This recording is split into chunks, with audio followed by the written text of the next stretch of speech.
বর্তমান সময়ে পথযাত্রীদের পথ চলা মানেই কোনো না কোনোভাবে হয়রানির শিকার হওয়া। আজকের ভিডিওতে এমনই একটি হয়রানির শিকার সম্বন্ধে দেখানো হয়েছে। এখানে একটি লোক হাতে বড় একটি লাঠি নিয়ে কখনো পথযাত্রীদের, কখনো মেয়েদের, আবার কখনো গাড়ি চালকদের গায়ে আঘাত করার চেষ্টা করে। তাকে দেখে একেবারেই পাগল মনে হয় না, কিন্তু সে নিজেকে পাগল বলে দাবি করে। পথযাত্রীদের মধ্যে একজন ওই ব্যক্তিকে নেশাখোর মনে করে তাকে মোটরসাইকেল তাড়া করে ধরে ফেলে এবং তাকে জিজ্ঞাসাবাদ শুরু করে। জিজ্ঞাসাবাদে ওই পাগল ব্যক্তিটি তার নিজস্ব সকল ধরনের তথ্যের সঠিক উত্তর দেয় এবং এতে সবাই তাকে সুস্থ মস্তিষ্কের মানুষ মনে করে, কিন্তু সবাই তাকে কানে ধরিয়ে পরবর্তীতে এমন কার্যকলাপ করবে না বলে স্বীকারোক্তি নিয়ে তাকে ছেড়ে দেয়। এভাবেই কিছু ছদ্মবেশী মানুষের হাতে পথযাত্রী হয়রানি হয়ে থাকে এবং ছদ্মবেশী মানুষ এভাবেই তাদেরকে হয়রানি করে থাকে। তাদের থেকে সাবধান থাকুন।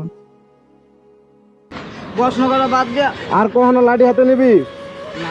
কানে ধর। তোর বাড়ি কই ক, তোর বাড়িতে দিয়াই কিছু খাবি তুই? হ্যাঁ, এই একটু ঠান্ডা দেন তো ছোট দেখা। ঠান্ডা খাবি, পানি খাবি, তুই ভাত খাবি, যা খাইতে চাস বল। আর কখনো লাঠি হাতে নিয়ে রাস্তা এরকম করবি না, করবি? ও যে অবস্থাটা লাগাইছে এতক্ষণ কেউ কিছু বলে না, ভয় পাওয়ার কি আছে? এটা ধরেন আপনি আটকাইতে যে একটা বাড়ি খেলেন, কিন্তু আপনার মাছ আছে বাড়ি খেলে তোর যদি আর কোনোদিন আমি দেখছি যে লাঠি হাতে, তোর মাপ চাওয়া লাগবো না। শোন, তোর মতো পাগল আসলে চিনি, কে কোন ধান্দাই করে এটা বুঝি। লাঠি হাতে যাতে আর শেরপুর না দেখি তোরে। কালকে থেকে আর বাজারে আসবি না, আসবি? ওরা যদি আপনারা কেউ দেখেন রাস্তাঘাটে মানে লাঠি হাতে, ওরে নিয়ে থানায় দিয়ে আসবেন।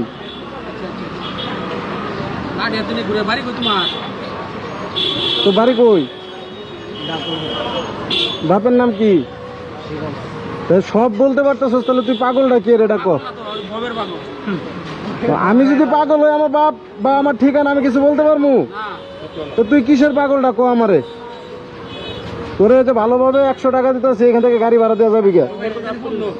দে, এটা রাখ, একদম বাড়িতে চলে যাবি। কই যাবি? এরপর থেকে যেন আর বাজারে না দেখি। দেখবো ও কই জানি বললো, আশেপাশে কোনো জানি, ওই যে ওই বাইক চিনে মনে হয়।